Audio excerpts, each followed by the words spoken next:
Vía Pública. ¿Qué tal? ¿Cómo están ustedes? Muy buenas noches, bienvenidos a Vía Pública. Carabineros ha intervenido en 148 fiestas clandestinas durante lo que va de la pandemia. En ella casi 3.000 personas han resultado detenidas. Es por eso que el gobierno ha condenado el comportamiento de los asistentes y advirtió que se evalúan nuevas medidas contra quienes sean sorprendidos en estos encuentros que ponen en grave riesgo la salud de la población. El ministro del Interior, Rodrigo Delgado, enfatizó en que hay que empezar a pensar en otros y además en cambiar medidas para las personas que incumplan las normas sanitarias y que las personas condenadas, tanto asistentes como organizadores, tengan, por ejemplo, que hacer trabajo voluntario. Se refirió puntualmente a personas con COVID. Ha sido criticado de alguna manera porque quizás no es lo más adecuado, pertinente, pero trabajo voluntario general puede ser una medida interesante a evaluar. Desde el Congreso, el diputado Matías Walker dijo que la propuesta que está haciendo el gobierno ya está en la ley que modifica el artículo 318 del Código Penal y que ya fue aprobada. Según el parlamentario, el gobierno debería plantear que se aplique la nueva ley cada vez que la autoridad sanitaria haga una denuncia. Vamos a la mesa de conversación y justamente vamos a conversar con Carlos Pérez, el médico, el doctor Carlos Pérez, que es decano de la Facultad de Medicina y Ciencias de la Universidad San Sebastián, infectólogo de la Clínica Universidad de los Andes. Carlos, muy buenas noches y gracias por recibirnos, como siempre. Buenas noches, Matías. ¿Qué se puede hacer? Porque esto ya no es un problema de sanitario, de virus, es un problema, no sé si de madurez en algunos casos, de salud mental, de estrés, de gente que no entiende, de comprensión de lectura, no sé por dónde, en ir a una fiesta. Una cosa es que se pase una persona en un aforo. Otra cosa es que uno se atrase 20 minutos en llegar a un toque de queda. Son faltas comprensibles pero ir a fiestas clandestinas cuando son mayores de edad, sobre todo, ¿cómo se lo explica un médico? Bueno, es realmente incomprensible la irresponsabilidad y la falta de solidaridad, yo diría también, de estas personas. Yo creo que están todos bastante informados, hay algunos menores de edad, pero que conocen bastante acerca de lo que es correcto y lo que no es correcto, y aún así siguen incumpliendo.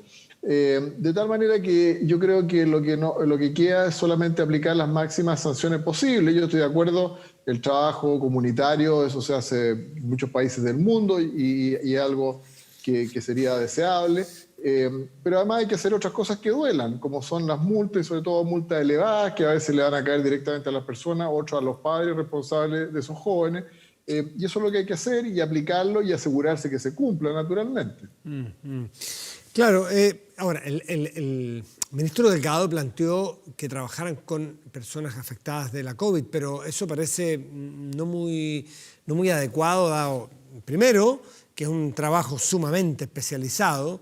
Segundo, no son personas que han demostrado mucho criterio como para hacerse cargo del cuidado o ayuda en el cuidado de personas enfermas. Por lo tanto, otro tipo de trabajo social. ¿Qué opina usted? Sí, yo estoy de acuerdo con eso. Yo creo que podría ser más un estorbo en realidad que una ayuda. Además de los riesgos, por supuesto, que podrían correr esas personas o los riesgos que podrían incurrir respecto a las personas que van a atender. Pero hay un sinnúmero de actividades y labores necesarias para la comunidad donde sí pueden participar, pero insisto, si se toma esa decisión, debe asegurarse su cumplimiento y yo, insisto, creo que debe ir acompañado de sanciones económicas porque esas son las que más duelen. Bueno, también si son menores de edad, el que trabajen durante vacaciones, yo creo que duele.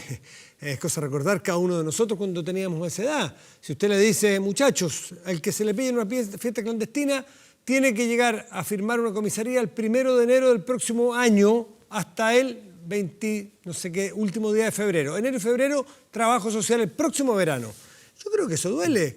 Ideas que sean sensatas y puede ser trabajo comunitario muy útil y aprenderán y crecerán mucho probablemente esos jóvenes. Sí, sin duda.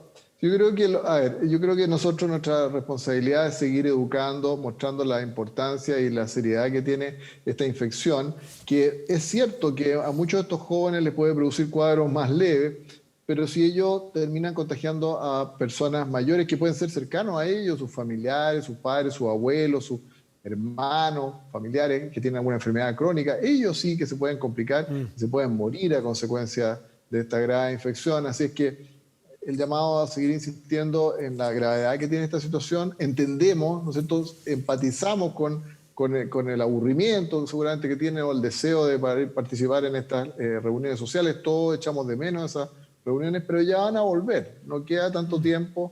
La ciencia y la medicina está avanzando rápido en esto y vamos a poder volver. Por ahora no queda más que evitar al máximo todo tipo de reuniones sociales, no solo las fiestas, sino que todo tipo de reuniones sociales. Y además es lo que toca, pues, es lo que toca, ¿no? Y si estamos aburridos en algún momento, bueno, ya está, tendremos que esperar otro momento más entretenido, pero en fin. Quiero aprovechar la presencia del doctor Carlos Pérez porque también quiero que analicemos la situación en que está la pandemia en nuestro país. Ha habido una suerte de controversia ahí, en palabras del ministro, palabras más, palabras menos, pero se nota que hay una baja en la aceleración de la circulación del virus, para no decir que hay estancamiento o hay aplanamiento de la curva, porque va a ser malentendido. La velocidad ha bajado las últimas semanas aparentemente en la circulación del virus, al menos en la región metropolitana, lo cual es una buena noticia. ¿Usted comparte eso? Sí, yo sé que ha generado controversia y siempre cuando uno emite una opinión hay que, claro, tener una mirada de varios días, ¿no es cierto? Un par de días no es suficiente para poder hacer una aseveración de ese tipo, pero efectivamente la velocidad de crecimiento que lleva esto se ha desacelerado, ha disminuido, el número de reportes de nuevos casos diarios también ha tendido a bajar, la positividad de PCR se ha mantenido relativamente estable, en la región metropolitana afortunadamente no estamos más allá del 4%, pero sí hay que decir que todavía sigue una importante ocupación de camas en los hospitales, y especialmente de camas críticas, claro, que están sobre los 1.000 casos, digamos, eso no ha disminuido aún, y por lo tanto todavía seguimos en una situación bien delicada, y por eso yo creo que se tomó esta decisión de no llevar a cuarentena a como una región metropolitana, esperando que esta tendencia se mantenga y se quiebre, ¿no es cierto?, y que todas las personas cooperen para que eso así sea. Pero es algo que obviamente que hay que estar mirando muy de cerca. Vienen las vacunas y vienen, el jueves llegan, si no me equivoco, 44.000 Pfizer, pero 44.000 en un país de 17, 18 millones de personas no mueve la aguja, es un saludo a la bandera, no hay más y felicitaciones a los que hicieron ese contrato, no hay crítica allí, pero Pfizer no vende más, por así decirlo, pero sí llega el lunes, la madrugada entre el lunes y el martes, 1.750.000 Sinovac. ¿Cómo ve usted, primero, los avances de Sinovac y la posibilidad de hacer una vacunación masiva y rápida? Claro, yo veo muy positivo todo lo que está ocurriendo. Quiero hacer una declaración de conflicto de interés, que yo soy uno de los investigadores responsables en uno de los centros donde estamos haciendo el estudio de Sinovac, que lidera la Universidad Católica, nosotros en el hospital, en la Universidad de San Sebastián, en el Hospital Félix Bulnes. También en la Universidad de los Andes se está llevando a cabo este estudio, pero naturalmente que estamos, informados de todo lo que ha ocurrido con las otras vacunas y, como le digo, es muy buena noticia tener Pfizer ya, que está recibiéndolo básicamente el personal de salud, pero también lo van a recibir algunas otras personas. Ojalá lleguen más vacunas de Pfizer. Y Sinovac, recordemos que estamos esperando la aprobación del Instituto de Salud Pública, que es esencial para poder hacer la importación. Si ello ocurre, al igual que sucedió en Brasil, esperamos que lleguen los números prometidos, ¿no es cierto?, dentro de los próximos días. E incluso hay otras vacunas que también están postulando una aprobación de emergencia. Así que todo bienvenido, ¿no es cierto?, lo que está llegando, y seguramente eso ya va a permitir que realmente el resto de la población empiece a recibir la vacuna progresivamente dentro de las próximas semanas. Hemos visto cifras muy, muy esperanzadoras en la capacidad que tiene Chile y su red de salud pública y privada de vacunar. Anoche tuvimos aquí al subsecretario Arturo Zúñiga y nos decía que, y de hecho le quiero agradecer porque me complementó en el curso del día la información corregida, Chile en la última campaña de vacunación de la influenza vacunó entre el 15 y el 23 de marzo del 2020, es decir, en 8 días, 3.897.000 personas. Eso es un número de no creerlo. En 8 días, 4 millones de personas es capaz Chile de vacunar. Eso entonces nos hace tener esperanza de que cuando lleguen vacunas rápidamente van a estar disponibles. Yo estoy seguro y comparto plenamente los comentarios de Arturo Zúñiga, ex subsecretario, y que además tenemos la suerte de que trabaja con nosotros en la Universidad de San Sebastián actualmente.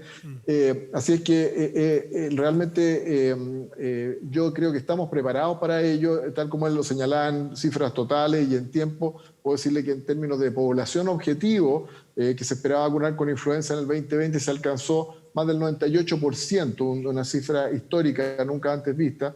Así que no tengo ninguna duda que lo vamos a lograr, ¿no es cierto? Esto obviamente toma un tiempo más para poder llegar a los 14, 15 millones de personas que vamos a vacunar, excluyendo a los niños que no van en esta etapa, ¿no es cierto? Y algunas personas embarazadas, etcétera. Pero el resto de la población debe ir a acceder. Nos vamos a demorar un poquito más, pero tenemos la capacidad, tenemos la cultura, tenemos la tradición para poder hacerlo sin ningún problema. Así que yo estoy muy tranquilo en ese sentido.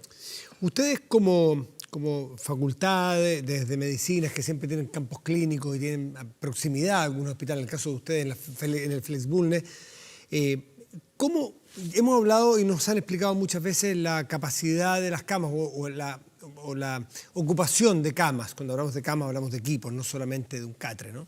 De un catre clínico.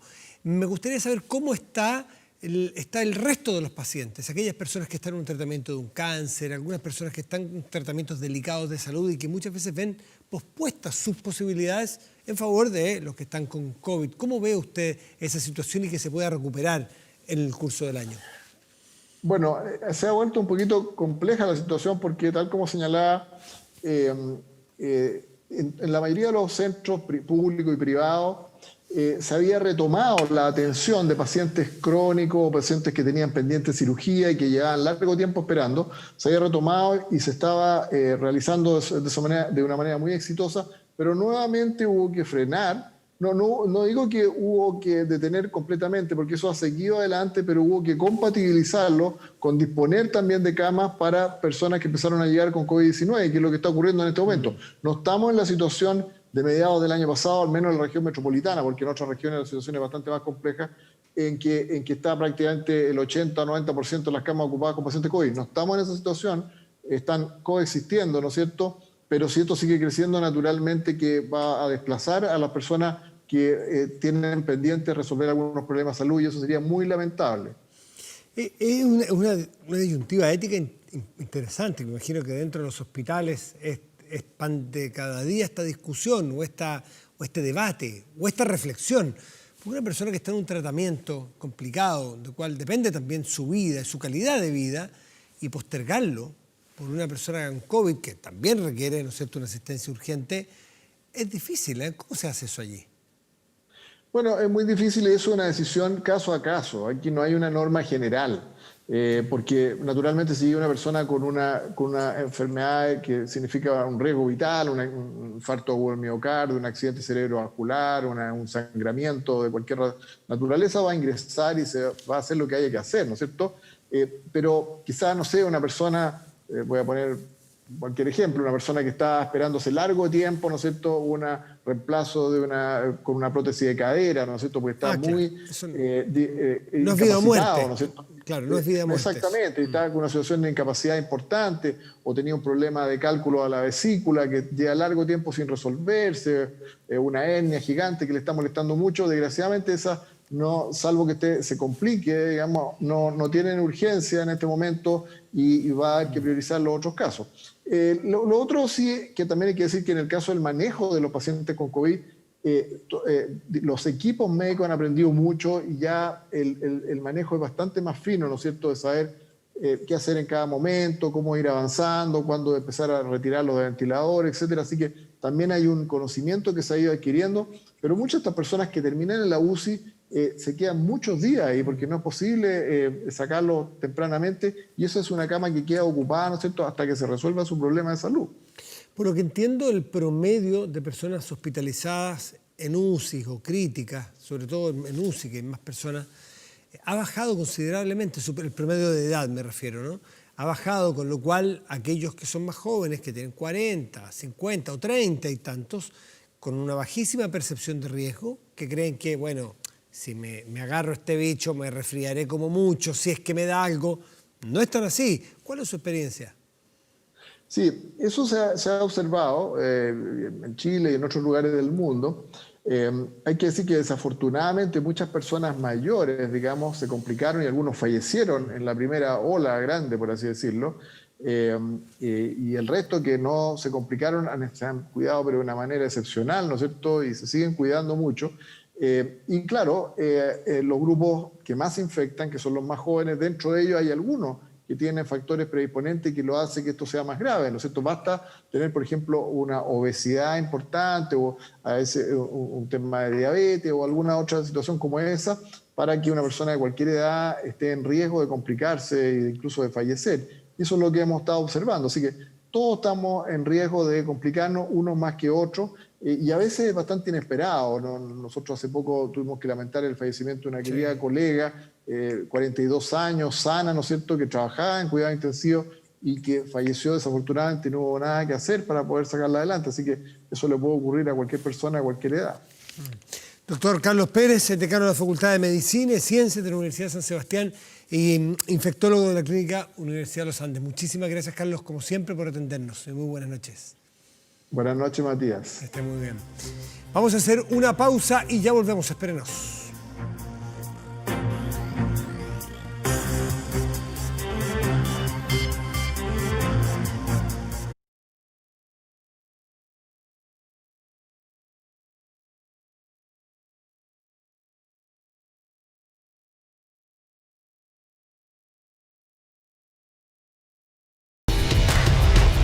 Sube pulsaciones y adrenalina.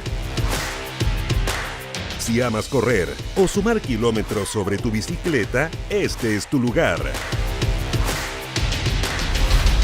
Rayo K, sábado 20 horas.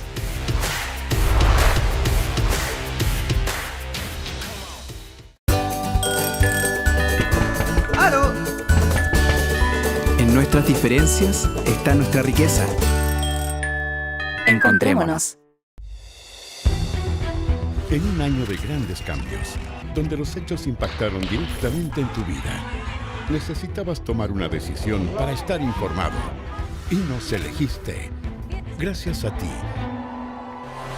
Nos hemos convertido en líderes en sintonía. Siempre es hora de noticias. Canal 24 Horas, el canal más visto de la televisión de pago.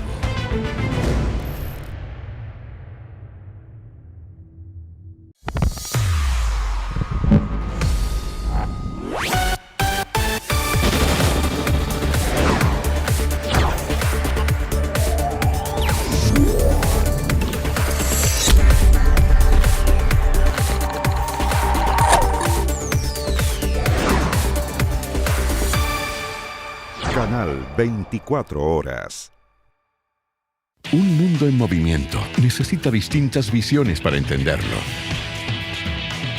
En 24 Horas Central te acompañamos durante toda la semana con diferentes espacios y especialistas para informarte, escucharte, entenderte y asesorarte. 24 Horas Central. Distintas visiones para entender el mundo.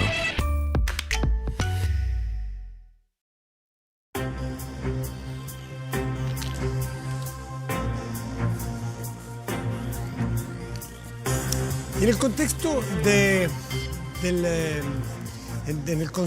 Congreso del Futuro, habitando esta certidumbre que estamos viviendo, que ese es el título que tiene en su versión número 10, tenemos la oportunidad y el privilegio de contar con el aporte y la participación de científicos, profesionales de muchos ámbitos de todas partes del mundo.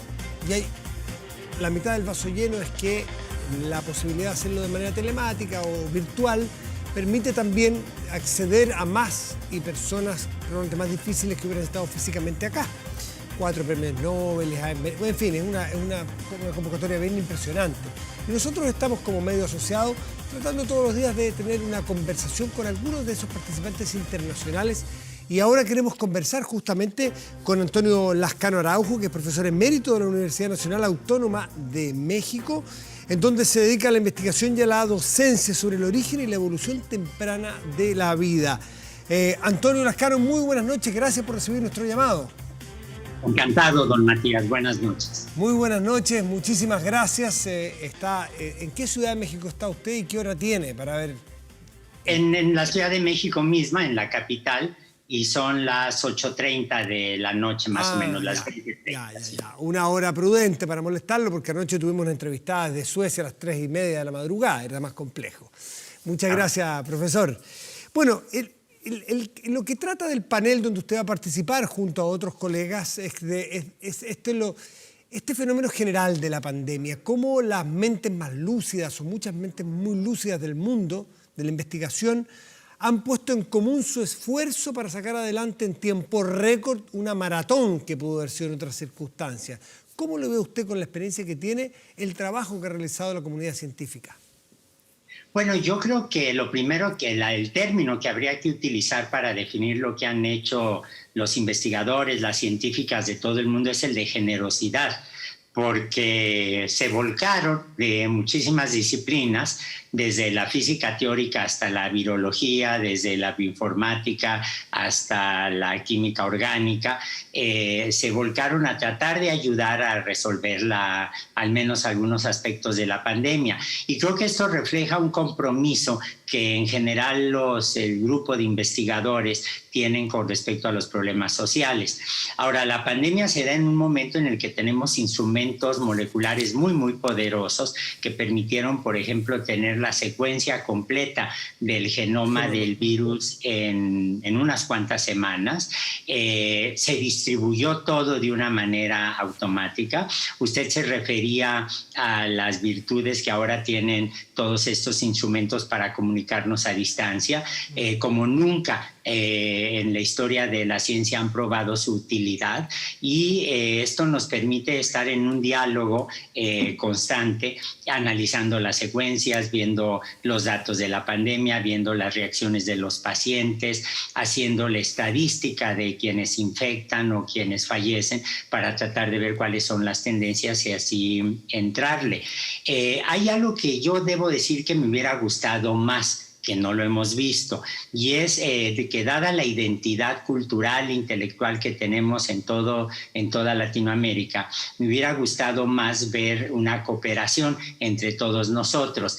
La ha habido en términos de conferencias, de compartir datos, etcétera, pero creo que allí todavía los latinoamericanos estamos lejos de llegar a una situación equivalente al de la Unión Europea, en donde la gente se siente europea y esto tiene consecuencias académicas, sociales, políticas muy claras, mientras que aquí nos sentimos latinoamericanos, pero solo si estamos en Francia o en Australia y nos encontramos con un chileno o una boliviana, pero juntos no lo hemos hecho en esta pandemia, ¿no?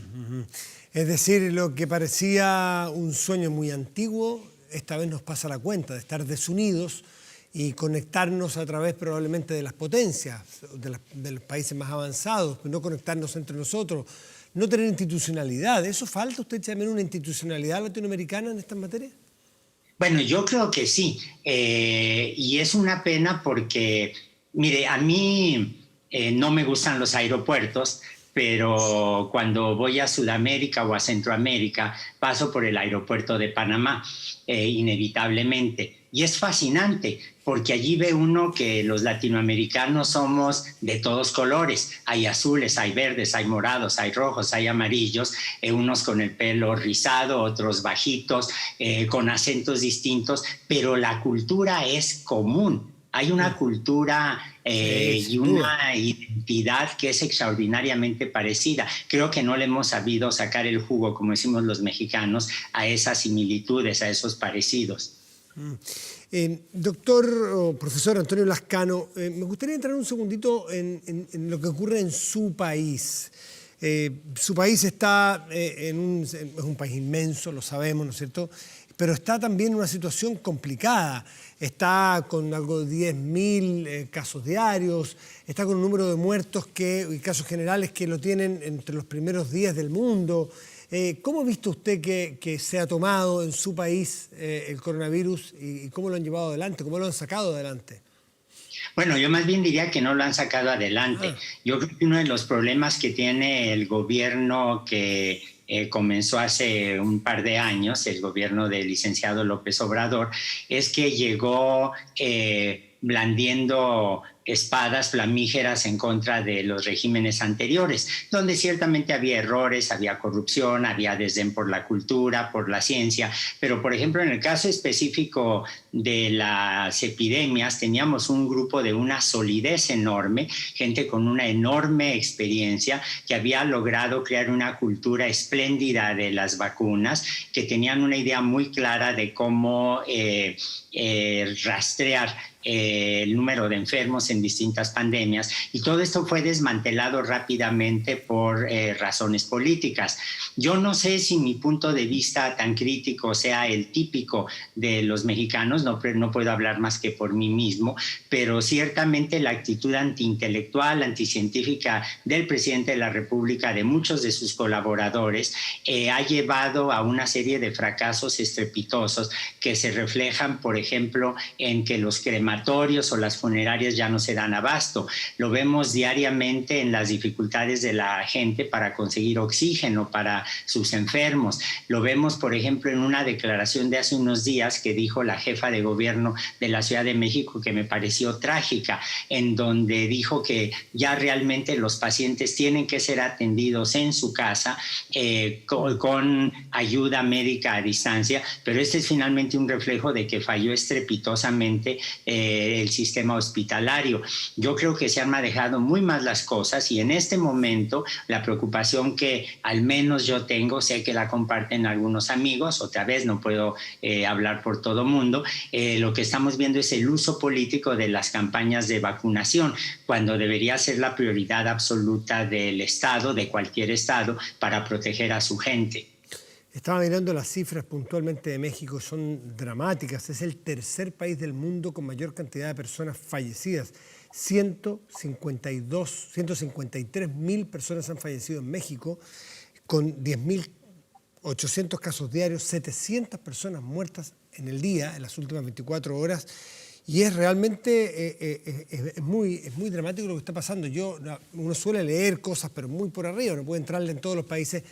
Uno conoce a Andrés Manuel López Obrador y toda su historia, pero no sabía que había entrado con un discurso anticientífico. En un año como este, sencillamente, es dramático, es imposible de afrontar una situación como esta. Bueno, déjeme aclarar un poco, si me lo permite, en qué sentido se comienza con el pie izquierdo. No lo digo en el sentido político, ideológico, sino en el pie izquierdo de mala pata. La comunidad científica no debe ser una comunidad que funcione de manera democrática, pero sí de manera participativa. Y la persona que él designó como directora del CONACYT, que es el Consejo Nacional de Ciencia y Tecnología, es una ecóloga de primer orden, es una colega que conozco muy bien, pero una vez en el puesto mostró una rigidez ideológica brutal y se ha dedicado a tratar de concentrar las decisiones en ella, en la Dirección General del CONACYT, cuando históricamente lo que uno ve es que la ciencia funciona con la evaluación de pares. Si uno revisa la historia de la investigación científica, se da cuenta que sociedades como la Royal Society o la Academia de Lindsay y otras equivalentes surgieron precisamente para hacer que hubiera una discusión abierta, muy crítica de los problemas, de las propuestas, de los análisis, de los currícula, de los experimentos, etcétera. Aquí yo creo que vamos a contracorriente en términos históricos, y ciertamente esto ha ido acompañado de medidas muy concretas como el fin de fideicomisos, que en el caso de la ciencia eran manejados con una transparencia extraordinaria, que nos ha quitado recursos en un momento en el que, por ejemplo, teníamos echados a andar muchos proyectos para desarrollar pruebas, para hacer modelos matemáticos, para buscar terapias, etcétera, y ese dinero en muchos centros de investigación simplemente fue básicamente expropiado por el gobierno.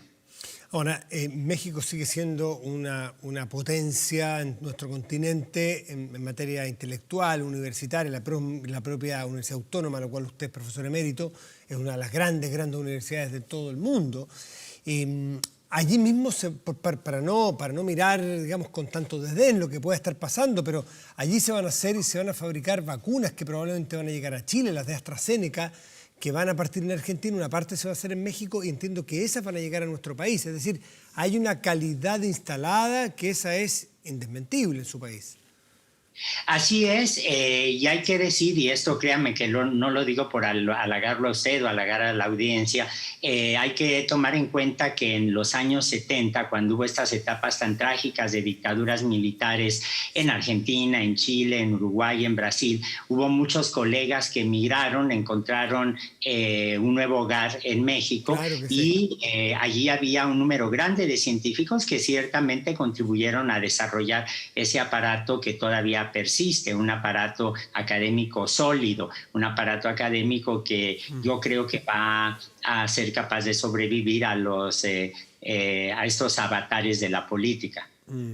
Pero sigue estando, ¿no? Es decir, la destrucción que usted narra en cuanto al desarrollo científico no es tan fácil de destruir. Ahí hay una infraestructura, por llamarlo de algún modo, científica, intelectual y universitaria que le va a permitir a México salir adelante en algún momento, más allá que los avatares políticos que usted nos narra. Sí, y yo creo que lo que es fundamental es darse cuenta que en México, al igual que en toda Latinoamérica, probablemente es lo que caracteriza a toda Latinoamérica, tenemos un recurso con un valor científico absolutamente extraordinario, que son los jóvenes.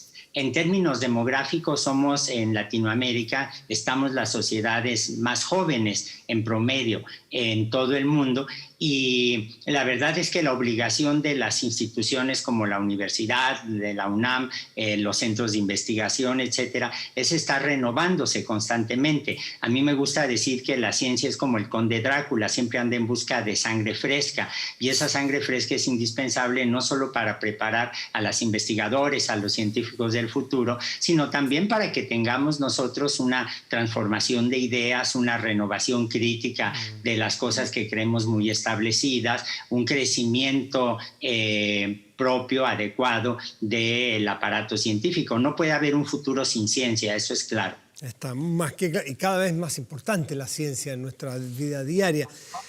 Una cosa es lo que lleguemos a superar, porque de alguna manera se va a superar en el mundo esta pandemia, será este año que está entrando o será el siguiente, pero se va a recuperar. Vendrán otros desafíos.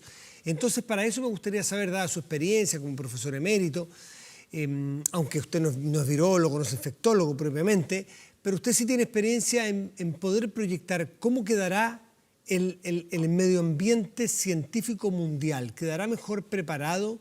Y no solamente con su capacidad de avances científicos, sino que en la capacidad de colaboración, un mundo colaborativo. ¿Usted cree que va a cambiar el mundo científico? Yo espero que sí. Pero eso va a requerir una actitud muy clara de parte de la comunidad científica. Mire usted, hace ya varios meses, de hecho en marzo, abril del año pasado, una de las revistas más importantes del mundo, la revista Nature, publicó un ensayo que yo encontré devastador, y era cómo se había ido para abajo la producción científica durante los confinamientos, sobre todo de las colegas, de las mujeres científicas. ¿Eso qué quiere decir? Que a pesar de que la ciencia puede ser uno de los aparatos de producción intelectual más adecuados, las mujeres siguen estando subrepresentadas y cargan con una serie de pesos que no son triviales. Yo creo que fenómenos como este que acabo de describir son llamados de atención para toda la comunidad, para que nos demos cuenta que tenemos que garantizar que la ciencia sea un aparato abierto en donde efectivamente tengamos una meritocracia, pero no una meritocracia en donde la gente entre con ventajas por su historia personal, económica, social, por su género, etcétera, sino porque efectivamente la gente puede ir avanzando y tener puestos de decisión, de poder hacer que sus propuestas, sus teorías, sus hipótesis se desarrollen. Hay algo que no ha pasado desapercibido, me parece, para el gran público, que yo espero que sea una práctica que se continúe. Ahora, en cuanto uno desarrolla una vacuna o una terapia o un modelo matemático de la pandemia o una descripción de tratamientos para los pacientes de COVID, inmediatamente se suben a la red y empiezan a circular. De hecho, muchas revistas científicas lo están pidiendo que circulen antes de que pasen por el proceso de arbitraje y sean publicados. Al mismo tiempo, muchas revistas, prácticamente todas, han abierto sus páginas a todos los artículos sobre COVID-19, sobre virus de RNA, sobre virus en general, sobre problemas médicos relacionados con la pandemia. Y yo creo que eso es muy positivo, porque las revistas, al igual que la industria farmacéutica, por ejemplo, las revistas de investigación se habían convertido en un negocio prácticamente monopólico que irritaba mucho, sobre todo a los miembros de países en desarrollo o, digamos, no países de primer mundo, como a veces se suelen llamar, como es el caso de los países latinoamericanos. Entonces, yo creo que esas son prácticas sanas que deberíamos procurar que continúen en el futuro. Pero probablemente, y supongo que lo mismo ha pasado en Chile, en Sudamérica, en muchas regiones, probablemente la lección más importante ha venido de multitud de maestros, de maestras, de investigadores que han continuado con sus clases, han continuado con su trabajo científico. Y yo creo que aquí se está dando una lección a los alumnos y estamos tomando lecciones de los estudiantes de cómo, a pesar de estar en épocas tan aciagas, la cultura y la cultura científica tienen que permanecer y desarrollarse. Profesor Antonio Lascano Araujo, profesor emérito de la UNAM de México, que participa en este Congreso del Futuro. Le quiero agradecer también por compartir con nosotros esta mirada desde fuera. Muchas veces uno se da vuelta en sí mismo, habla con los mismos, escucha las mismas cosas, con las mismas referencias. Así que escuchar a un científico de su trayectoria y su categoría desde México, sin duda nos abre una ventana. Le agradecemos mucho y esperamos que... Claro, no quedamos muy esperanzados de lo que nos cuenta lo que ocurre en su país, de que cambien los vientos para que pueda superar de mejor manera esta pandemia. Profesor, muchas gracias. Gracias a usted, don Matías, y cuídense, que es el mejor consejo que uno puede dar ahora a todo mundo. Cuídense, porque aunque tengamos vacunas y aunque tengamos terapias, estamos todavía muy lejos de vencer la pandemia, y el cuidado personal y colectivo siguen siendo las herramientas más poderosas que disponemos para contender con el peligro. Sin duda. Profesor, buenas noches. Muchas gracias desde México. Que esté bien. Chao, chao. Hacemos una pausa y ya volvemos en Vía Pública. Espérenos.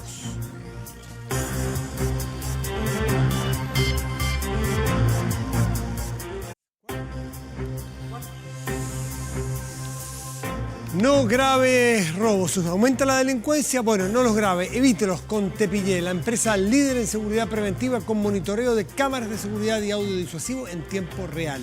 Tepillé protege 24/7 su empresa y también su hogar. No sea usted la próxima víctima y contrátelos en tepillé.cl. Vamos a nuestra pantalla principal del estudio y revisamos nuestro portal de noticias 24horas.cl, que en este momento está encabezado por justamente lo que ocurre mañana, ¿no es cierto? La gran noticia de mañana al mediodía en el mundo va a estar los ojos puestos en Washington.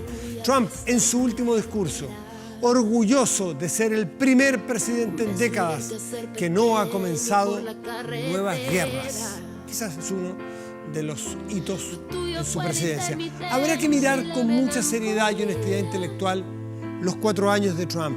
Porque una cosa es que a alguien le caiga bien o le caiga mal, que tenga afinidad ideológica o no la tenga. Pero hay que mirar en su mérito los mandatarios, lo bueno y lo malo. No existe un mandatario que haga puras cosas buenas, ni tampoco uno puras cosas malas. Una vez que se separe la tensión que genera Trump, porque lleva todo muy al límite, es verdad, es su forma de ser. Habrá que, los historiadores, los politólogos tendrán que hacer un análisis frío de las cosas buenas, las cosas no tan buenas y las cosas malas de un mandato que termina mañana. Hacemos una pausa. Espérenos, ya volvemos en Vía Pública.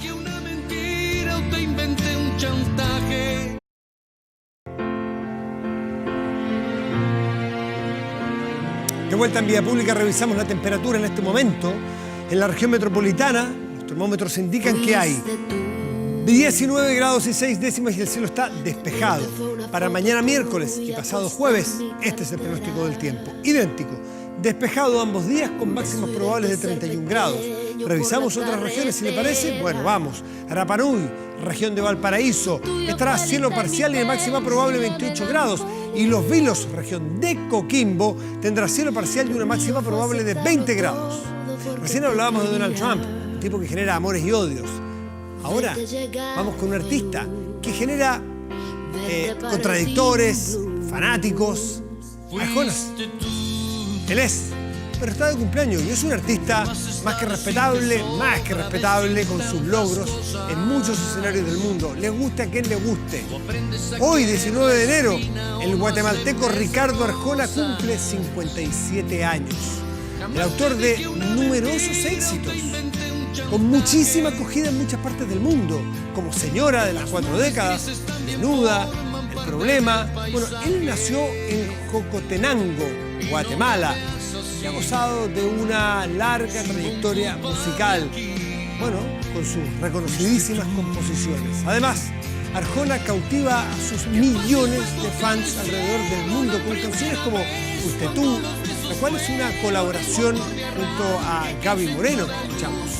Esta canción alcanza más de 900 millones de visualizaciones en YouTube. Este no es un artista como a algunos les gusta mirar por sobre, muchas veces es muy snob, pero muy por sobre el hombro. Que 900 millones de visualizaciones. Alguien dirá, el número no hace la calidad. Perdón, yo un artista que es capaz de tener esta cantidad de seguidores, si a mí no me gusta, probablemente tengo yo la incapacidad de entenderlo, porque hay muchas personas que sí valoran mucho su arte. Es interesante lo que pasa con Arjona, eso es una discusión de otro momento probablemente. En la actualidad, sus seguidores esperan que Arjona publique Negro, el disco que complementaría a Blanco, producción que lanzó en pleno confinamiento el pasado 29 de mayo y que fue grabado en Abbey Road, estudios en Inglaterra, ni más ni menos. Pese a la cancelación de sus conciertos, el cantante sigue presente en sus redes sociales, donde publica a diario fotografías, videos de sus nuevos lanzamientos y en general está muy presente porque tiene una tremenda demanda en muchas partes del mundo. Con Ricardo Arjona despedimos Vía Pública de hoy. Muy buenas noches y gracias por venir. Chao. La luz que hoy se desaparece. Así se disfraza el amor para su conveniencia, aceptando todo sin hacer preguntas y dejando al tiempo la esperanza.